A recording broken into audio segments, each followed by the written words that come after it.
Salut les mordus de déco! Ah, les maisons à colombage, que de charme, mais aussi que de contraintes. Charlotte Wimmer nous montre cette semaine comment apprivoiser ces espaces pas faciles dans son tout nouveau gîte à Colmar qu'elle baptise Sur les toits.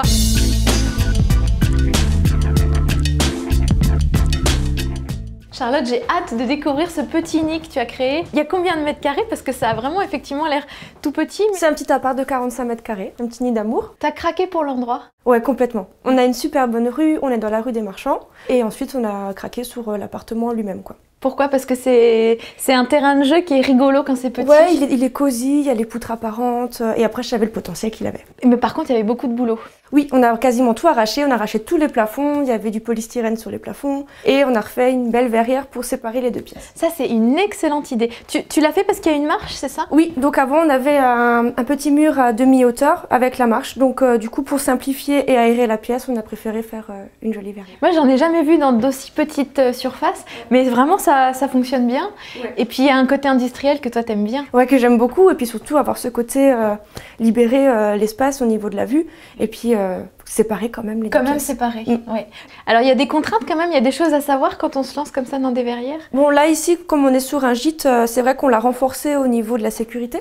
Donc, on a un double vitrage et on a renforcé avec des tasseaux, donc pour que le verre soit plus costaud. Et donc, tout est en bois, le montant est en bois? Tout est en bois, donc on a fait un caisson au-dessus pour supporter et en dessous aussi pour récupérer les niveaux, parce que le sol n'est pas droit.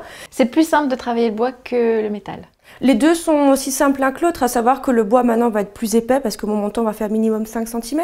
Avec du métal, je peux aller en dessous et avec du métal, je peux aussi faire des joints à l'ancienne. Oui. Mais après, moi, j'aime beaucoup le bois, donc on est resté sur du bois.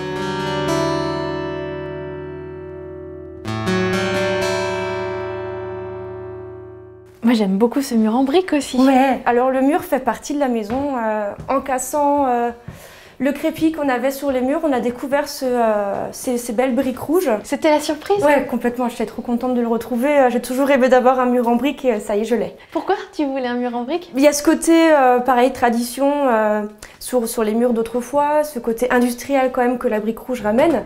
Et après, je sais pas, je trouve qu'il a un effet dingue. Ouais. On a refait les joints exprès gris, on a rebrossé les briques pour récupérer ce rouge. Et après, on l'a laissé le plus authentique possible. Et moi, je ne savais pas, mais tu es une mordue de brocante. Ah ouais, j'adore.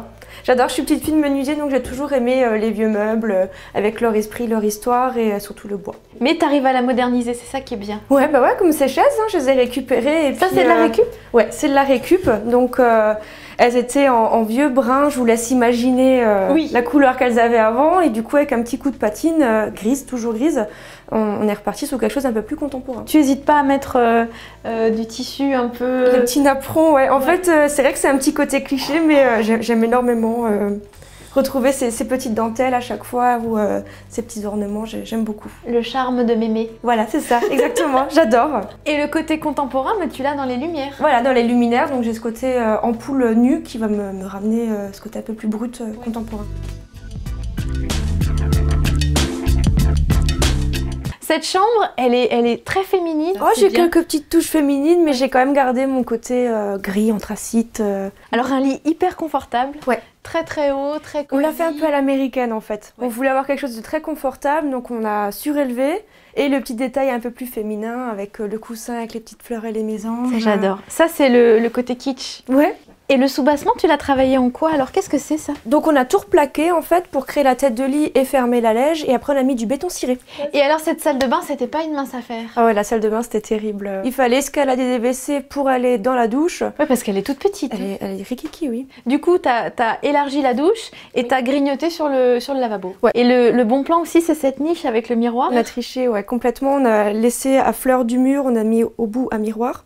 Et du coup, ça nous agrandit la perspective quand on rentre. Et le vrai coup de cœur, c'est ces carreaux? Oui, alors je les ai trouvés chez Quai du Carrelage à Rixheim. Et c'est des grands carreaux de 60 par 60, imitation carreaux de ciment. Donc du coup, on a ce côté pratique du vrai carrelage, parce que du coup, au niveau de l'épaisseur, je vais rester traditionnelle, parce que le carreau de ciment dépasse les 1 cm. Et après, j'ai ce côté très déco au niveau du patchwork de couleurs. Et t'avais des chutes?